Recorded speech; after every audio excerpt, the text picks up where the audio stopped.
So I borrowed a MacBook Pro 14-inch base variant from my friend and spent a day using the machine. And I will be giving you guys my honest opinion if you should buy this computer if you're on a budget or if you're a broke YouTube video editor like me. So yeah, let's go.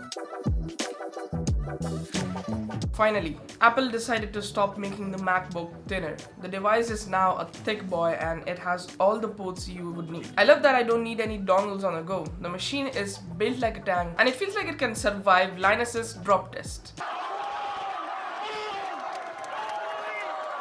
Alright, let's talk about the space that we spend most of our time on, the keyboard area. Someone please correct me in the comment section, but hey, let's talk about the keyboard. The keyboard is awesome, the physical keys are tactile, the backlit is great, the fingerprint scanner is super responsive and just so minimalistic. I also seriously love the big touchpad. I believe it's the best in the class. The speakers sound really good. And let's talk about those physical function keys. It just works. And that's all I need from the machine, and it is much more easier to bind keys to for the developers and for me. So yeah, it's awesome. Alright, let's talk about the display. 120 Hz, liquid retina, blah blah blah. Apple throws in a lot of mumbo jumbo, but all they need to say is this is the best portable laptop display to edit/watch videos on. Yes, I really did say that, and I'm not even an Apple fanboy, so I think it should probably mean a lot. And there's nothing more to say. The display is a joy to use and it's awesome. Also, this has a notch. Yeah, that's it.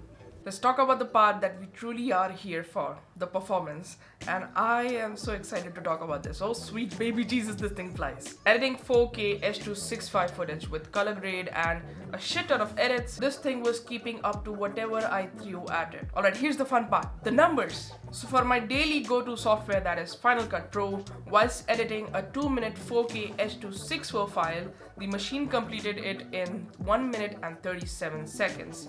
And while exporting an H.265 footage, it completed it in 1 minute 17. I use the same example video workload as I do for my YouTube clients. A 2-minute footage with shit ton of transitions, LUT and all sorts of other graphics. 90% of my workload is over on Final Cut Pro and the rest 10% is done on Adobe After Effects, where I make my motion graphics and import them to Final Cut Pro using a green screen.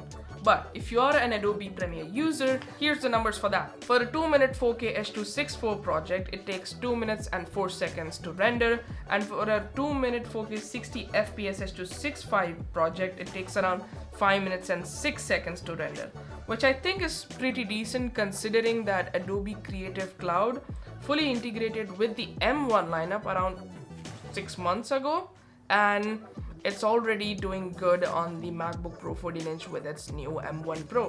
So yeah, that's pretty great. Hey, this is a fan from the post. I really wanted to say this. If you are interested in a detailed video test covering Adobe Creative Cloud, please go ahead and watch Sarah Dietschy's MacBook Pro 14-inch video. It's an amazing YouTube video. And if you're looking into an overall bigger video test, I recommend Victor Kamanga's MacBook Pro 14-inch video. Yeah, I just wanted to say this. Now, back to the video. Alrighty, wrapping up, this machine is awesome and it feels like a true upgrade coming from an 8GB M1 Mac Mini. Would I be buying it right now? Probably not. In the coming 6 months, yes.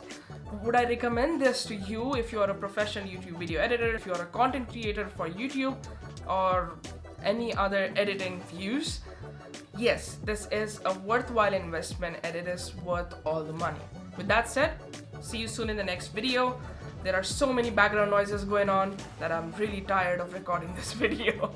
So yeah, take care and I will see you in the next video coming week. And Happy New Year's, I guess. Alright, bye!